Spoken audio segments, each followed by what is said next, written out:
everybody and welcome back to my channel.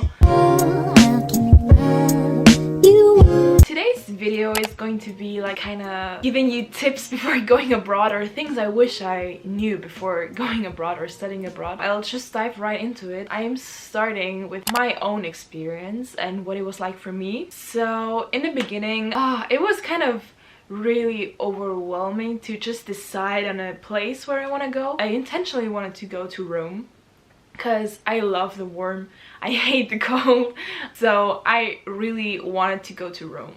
But then Corona happened and I was so glad that I chose Finland, because I was just like, wait, Helsinki sounds kind of interesting and kind of attractive.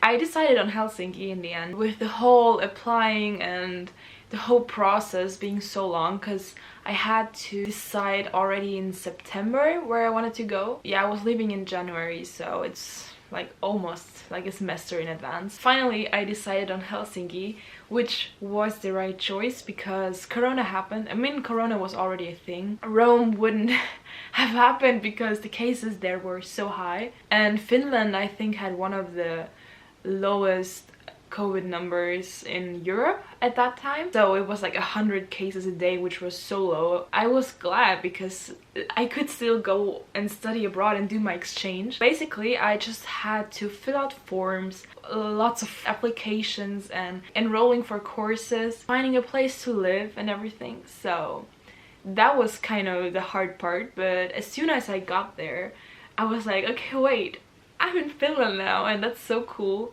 And I mean, you probably, like, you can watch my videos. I have like a whole series on my Finland experience. That's basically my whole channel until now. And it was so cool to just be in a foreign country and live on your own and meet new people. And that's also crazy because Finland is also like so different from Austria. Like, the culture is so different but like so great at the same time. So it's like the people are really nice and friendly and so chill, and they're kind of introverted, but as soon as you get to know them, they're like super friendly and everything. So I really enjoyed just the whole culture and the whole way of living in Finland. The only thing I didn't enjoy as much is when I had to go outside and it was like -20 or -15 degrees.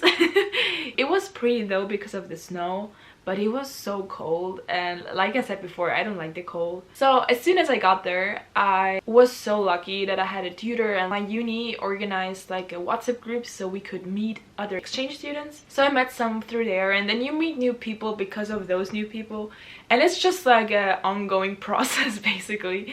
Yeah, I was just so happy to meet new people because that was one of my biggest fears, that I'm not gonna be able to meet people, especially during COVID when everything was online. So online classes throughout the whole exchange, which was kind of sad. I really enjoyed like having classes, but also just enjoying the time and not only sitting at home, because you know, okay, I'm in Finland, I'm in a foreign country, I have to do stuff, you know, I can't just sit at home all the time. That was really good for me, I think, just to get me out and like be active all the time basically. I mean, of course I had some days where I just chill at home and did nothing, or just school stuff, because if you're studying abroad, you really have to study there. That's what's kind of the sad realization. It's not all fun and games, but in the end it was worth it, like the experience. If you have the chance or the possibility to study abroad or go abroad or whatever, just do it. It's gonna like bring you so much. You as a person, you just learn so much about yourself because you're facing challenges on your own, and also it just like, it's like a character development, you know. You come home as a, I know it sounds so cringe maybe, but like you come home as a different person just because you experience so many different things and so many different situations. So you have to handle them on your own or by your own, and that's incredible. Like, you can't get that like if you stay home basically. But of course it's a financial thing as well. So to sum up my experience, I stayed there for 5 months and it was one of the greatest times of my life there. which was really fun, and I've met some people which are really close friends of mine now. I wouldn't trade them.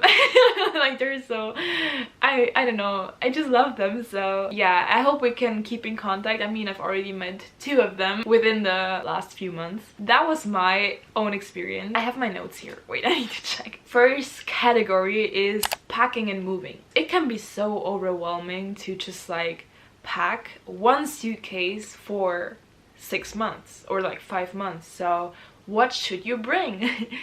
Don't bring too much. That's my advice, because if you like shopping like I do, you're gonna get a lot of stuff there. You're gonna have stuff so quickly. So just bring essentials for like maybe the first month. Maybe also leave toiletries at home and just like buy them there, because that's gonna take up a lot of your space in your suitcase. Just bring what you really want from your closet. I don't know, I had way too much clothing, so I had to buy a second suitcase. So that was the first step of packing. So don't bring too much. That sounds so simple, but it's really not, because then you want this and you want to bring that, and it adds up so quickly. Leave some space in your suitcase, because you're gonna buy stuff there as well over the course of 5 or 6 months. That was the first thing. The second thing is moving. Where do you find accommodation? Luckily in Finland, on the website of my uni, there was like a living in Helsinki kind of tab, and you find that a lot on uni sites. So you should probably find something wherever you're going to. There's always like some student housing or something.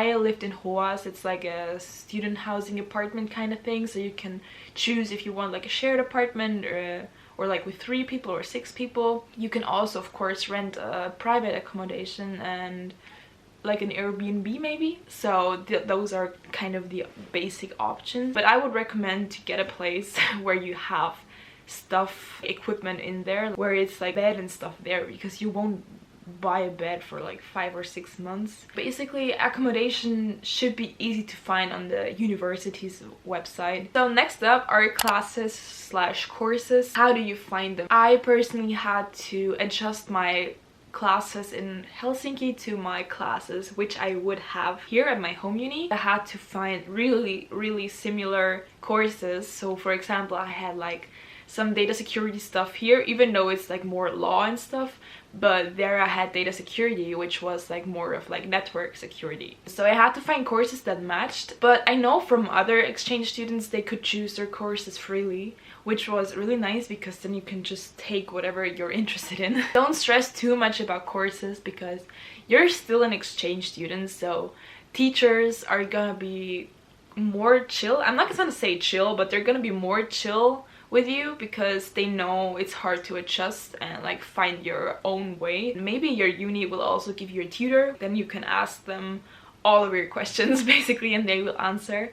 But that was the best thing, because then I could already ask some stuff in advance if I was stuck somewhere. Just check with your uni that if you can choose your courses freely, or if you need to adjust them to your home uni courses. That's important. Next up, financial aid. I can only speak for Austria, so you get like a bonus. It depends on where you're going, so how high are the living costs in the country where you're going to. I think the highest bonus you can get is 450 euros a month, and the lowest I think is about 370 or something, but I don't want to say anything wrong, but I think it's like in between those. Please look it up, because that's gonna give you that extra boost, especially if you need the money. Like I said, so research financial aid. There should be some in your country.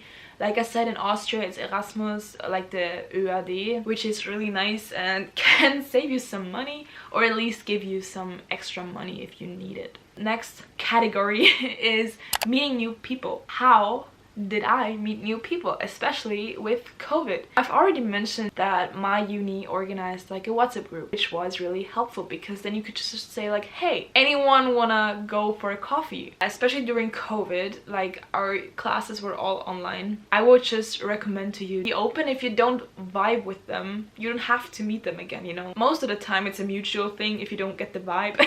But I would just recommend, just try it out. You know, you don't have to be friends or besties with everyone. That's not possible. Maybe the girl or whatever over there could be your next close friend, you know, which you're gonna spend the next 5 months with. So next up, some tips to explore the country.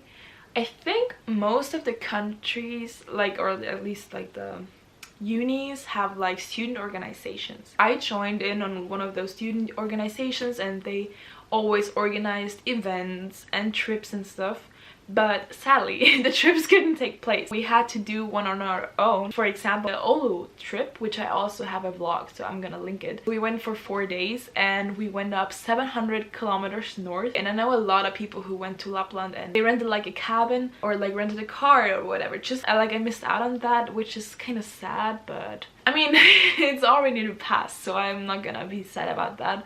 But I wish I would have explored the country more. That's my tip to you. Just take every chance to explore the country or like the city. I just went to 2 other cities in Finland, or like 3. Do more. Like, do as much as you can, but don't like spend too much money, because you still gotta live there. It's not like just a 1 week vacation where you can spend all your savings. You still have to live there. Keep that in mind.